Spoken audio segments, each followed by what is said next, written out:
The Battle of Khe Sanh was conducted in Khe Sanh of northwestern Quang Tri Province, Republic of Vietnam, between the 21st of January and the 9th of July 1968 during the Vietnam War. The belligerent parties were elements of the United States military 3rd Marine Amphibious Force, 1st Cavalry Division, the U.S. 7th Air Force, 1st Battalion, 9th Marine Regiment, minor elements of the South Vietnamese Army against 2 to 3 division-size elements of the People's Army of Vietnam. The American command in Saigon initially believed that combat operations around the Khe Sanh combat base during the summer of 1967 were just part of a series of minor North Vietnamese offensives in the border regions. That appraisal was altered when it was discovered that the NVA was moving major forces into the area during the autumn and winter. A build-up of U.S. Marine Corps forces took place and actions around Khe Sanh commenced when the Marine base was isolated. During a series of desperate actions that lasted 5 months and 18 days, Khe Sanh combat base and the hilltop outposts around it were under constant North Vietnamese ground, artillery, mortar, and rocket attacks. During the battle, a massive aerial bombardment campaign was launched by the United States Air Force to support the Marine base. Over 100,000 tons of bombs were dropped until mid-April by aircraft of the U.S. Navy, Air Force, and Marines onto the area surrounding Khe Sanh. This was roughly 1,300 tons of bombs dropped daily, 5 tons for every one of the 20,000 NVA soldiers initially estimated to have been committed to the fighting at Khe Sanh. In addition, 158,000 large-caliber shells were fired on the hills surrounding the base. This expenditure of aerial munitions dwarfs the amount of munitions fired by artillery, which totaled 8 shells per NVA soldier believed to have been on the battlefield. The campaign used the latest technological advances in order to locate NVA forces for targeting. The logistical effort to support KSCB, once it was isolated overland, demanded the implementation of other tactical innovations in order to keep the Marines supplied. In March 1968, an overland relief expedition was launched by a combined Marine Army, South Vietnamese task force that eventually broke through to the Marines at Khe Sanh. American commanders considered the defense of Khe Sanh a success, but shortly after the siege was lifted, the new American commander in Vietnam, General Creighton Abrams, decided to dismantle the base rather than risk similar battles in the future. Historians have observed that the Battle of Khe Sanh may have distracted American and GVN attention from the buildup of Viet Cong forces in the South. Before the early 1968 Tet Offensive, even at the height of the Tet Offensive, General Westmoreland maintained that the true intentions of the offensive was to distract forces from Khe Sanh. On the 19th of June 1968, another operation began at Khe Sanh, Operation Charlie, the final evacuation and destruction of the Khe Sanh combat base. The Marines withdrew all salvageable material and destroyed everything else. The NVA continued shelling the base, and on the 1st of July launched a company-sized infantry attack against its perimeter. On the 9th of July 1968, the flag of the Viet Cong was set up at Ta Con Airfield. On the 13th of July 1968, Ho Chi Minh sent a message to the soldiers of the Route 9 Khe Sanh front affirming their victory at Khe Sanh. It was the first time in the war that the Americans abandoned a major combat base because of enemy pressure. Preliminaries the Camp. The village of Khe Sanh was the seat of government of Hong Hoa District, an area of Biau Montagnard villages and coffee plantations. Situated about 7 miles from the Laotian frontier on Route 9, the northernmost transverse road in South Vietnam, the badly deteriorated Route 9 ran from the coastal region, through the western highlands, and then crossed the border into Laos. The origin of the combat base lay in the construction by U.S. Army Special Forces of an airfield in August 1962 outside the village at an old French fort. The camp then became a Special Forces outpost of the civilian irregular defense groups, whose purpose was to keep watch on NVA infiltration along the border and to protect the local population. As early as 1964, Westmoreland described Khe Sanh Possibilities. Khe Sanh could serve as a patrol base blocking enemy infiltration from Laos, a base for SOP. The original article likely means SOG. See below. Operations to harass the enemy in Laos, an airstrip for reconnaissance to survey the Ho Chi Minh Trail, a western anchor for the defenses south of the DMZ, and an eventual jumping-off point for ground operations to cut the Ho Chi Minh Trail. In November 1964, the Green Berets moved their camp to the XOM Cham Plateau, the future site of KSCB. During the winter of 1964, Khe Sanh became the location of a launch site for the highly classified Military Assistance Command, Vietnam, Studies and Observations Group or MACVSOG. From there, reconnaissance teams were launched into Laos to explore and gather intelligence on the NVA logistical system known as the Ho Chi Minh Trail. By 1966, Westmoreland had begun to consider Khe Sanh as part of a larger strategy. I still hoped someday to get approval for a major drive into Laos to cut the Ho Chi Minh Trail, he said, in which case I would need Khe Sanh as the base for the operation. In a meeting with Lt. Gen. Lewis Waltz, commander of 3rd Marine Amphibious Force, Westmoreland said that he placed great strategic importance on Khe Sanh. He believed it was absolutely essential to hold the base, which explains why he then ordered Marines there. In September 1966, Military Assistance Command, Vietnam began detailed planning for an invasion into Laos, and an airfield was built at Khe Sanh in October. The plateau camp was permanently manned by the U.S. Marines during 1967, when they established an outpost next to the airstrip. This base was to serve as the western anchor of Marine Corps forces, which had tactical responsibility for the 5 northernmost provinces of South Vietnam known as First Corps. The Marines' defensive system stretched below the demilitarized zone from the coast, along Route 9, to Khe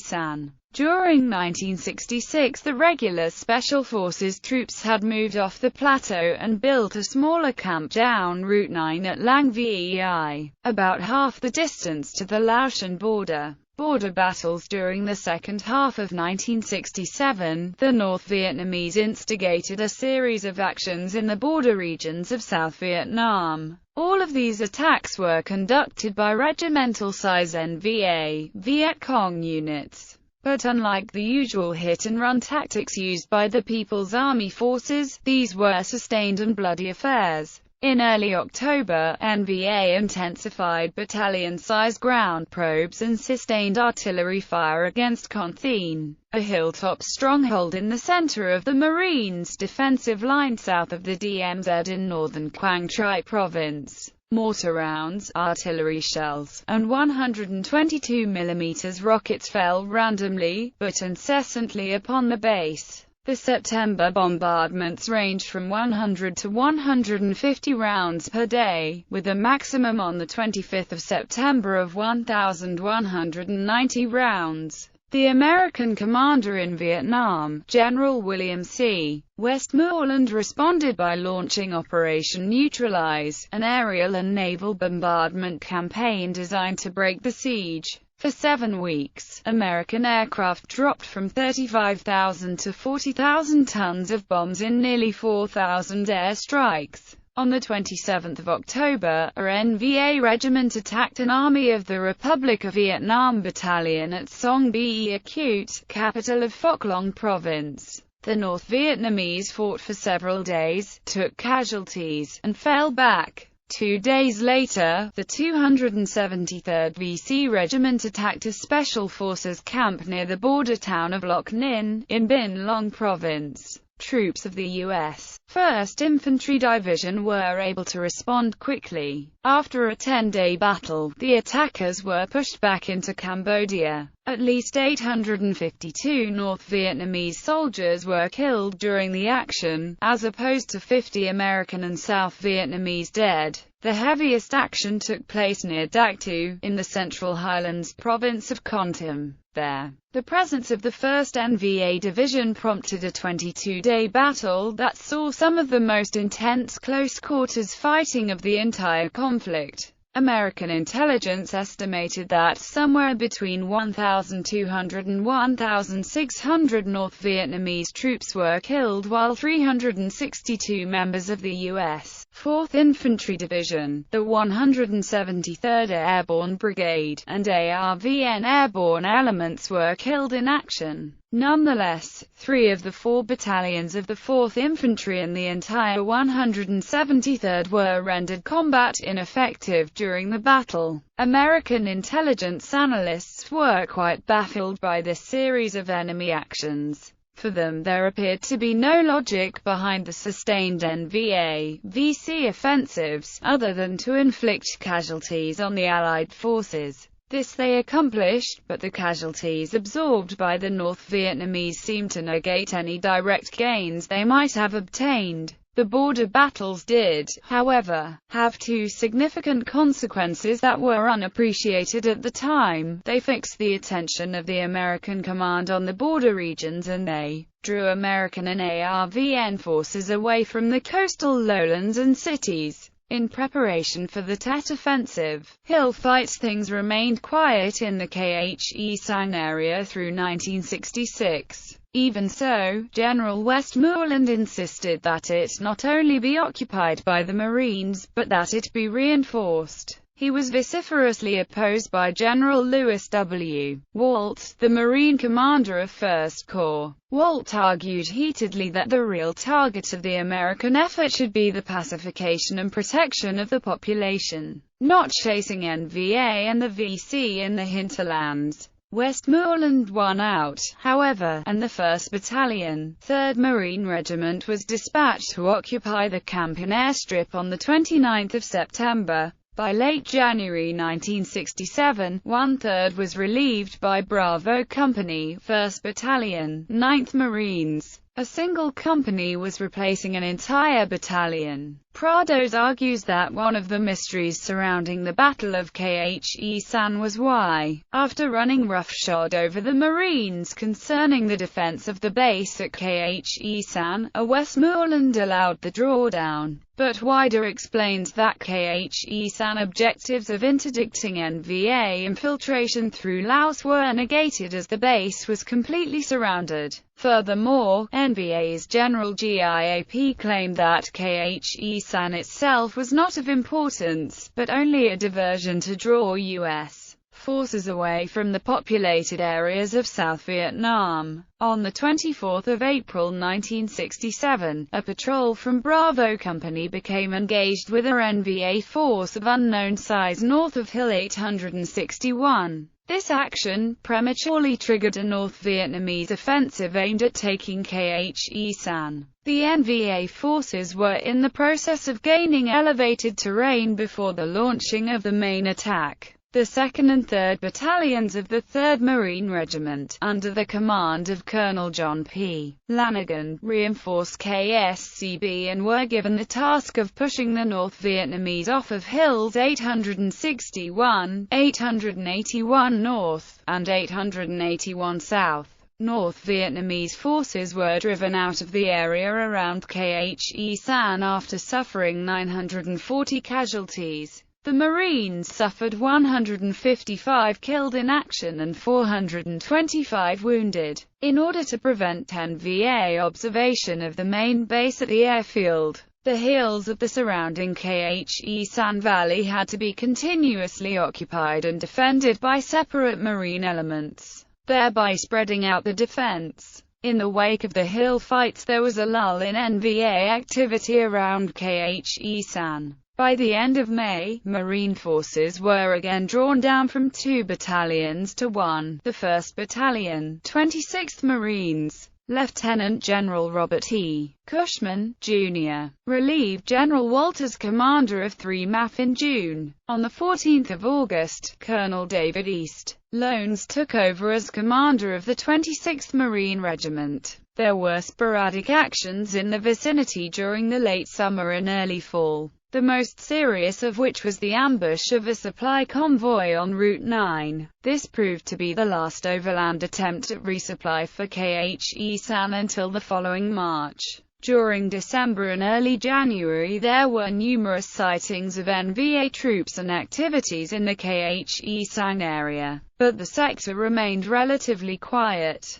A decision then had to be made by the American High Command. Either commit more of the limited manpower in First Corps to the defense of Khe Sanh or abandon the base. General Westmoreland regarded this choice as quite simple. In his memoirs he listed the reasons for a continued effort. Khe Sanh could serve as a patrol base for blocking enemy infiltration from Laos along Route 9, as a base for SOG operations to harass the enemy in Laos, as an airstrip for reconnaissance planes surveying the Ho Chi Minh Trail, as the western anchor for defenses south of the DMZ, and as an eventual jump-off point for ground operations to cut the Ho Chi Minh Trail. Leading Marine officers, however, were not all of the same opinion. General Cushman, the new 3 MAF commander, supported Westmoreland. Arguments offered by other Marine officers against remaining included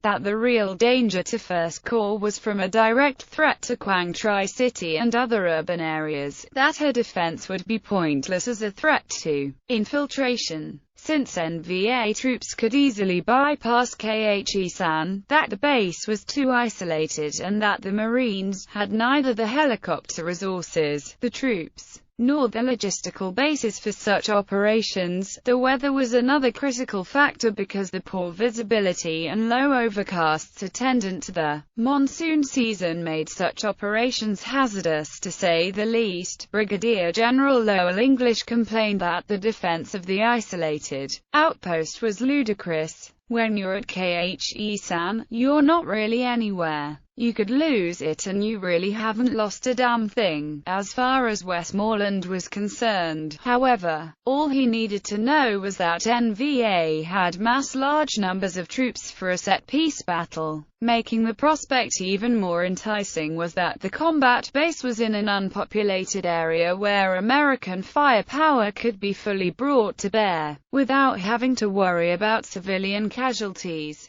The opportunity to engage and destroy a formerly elusive enemy that was moving toward a fixed position promised a victory of unprecedented proportions. NVA was acutely conscious of his position, as he voiced that opinion publicly in the press.